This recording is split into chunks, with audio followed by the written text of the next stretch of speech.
Motif pembunuhan jurnalis perempuan di Banjarbaru, Juwita, oleh prajurit TNI Al-Jumran akhirnya terkuak. Hal ini diungkapkan dalam press conference TNI Angkatan Laut pada Selasa, 8 April 2025. Komandan Detasemen Polisi Militer Angkatan Laut, dan Denpomal, Pangkalan Angkatan Laut, Lanal, Banjarmasin Mayor Laut, PM, Saji Wardoyo menyebutkan motif ini berkaitan dengan hubungan antara tersangka dan korban. Tersangka mengaku tidak ingin bertanggung jawab menikahi korban setelah melakukan pemerkosaan.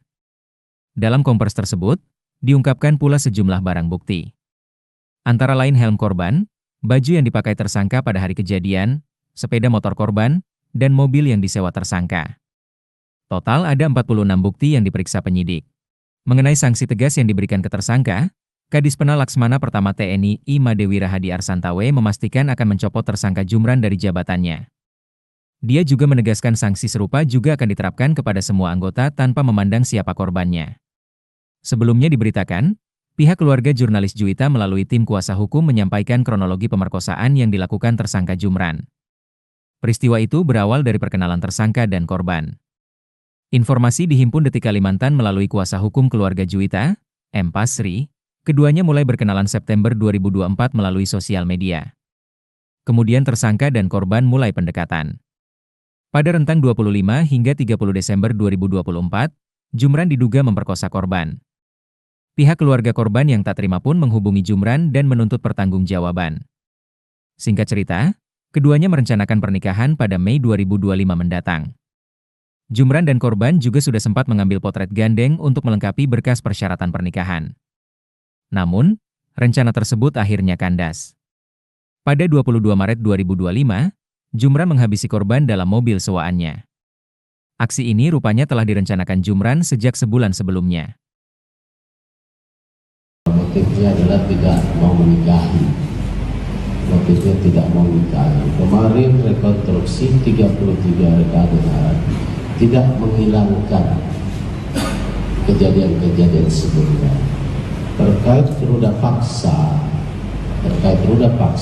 apakah ada terjadi ruda paksa atau tidak, kami tidak membuat reka adegannya karena nanti akan kita buktikan di persidangan berdasarkan alat bukti. Tapi karena kita lebih menuju ke proses terjadinya pembunuhan, karena itu yang tertinggi. Ya, itu yang tertinggi. Ruda paksanya, langkah-langkahnya yang pertama adalah kita mengajukan untuk cek DNA. Dan sudah kita ajukan, ini yang belum bisa kami serahkan ke Otmil, akan kita susulkan untuk kelengkapan. Yang kedua adalah forensik digital. Ini juga butuh waktu, yang akan kita susulkan juga. Itu yang bisa kami juga. Dari keterangan tersangka dikaitkan dengan keterangan saksi dan barang bukti yang ada, maka menjadi dugaan motivasi tersangka melakukan perbuatan pembunuhan nyawa korban adalah tersangka tidak mau bertanggung jawab untuk menikahi korban.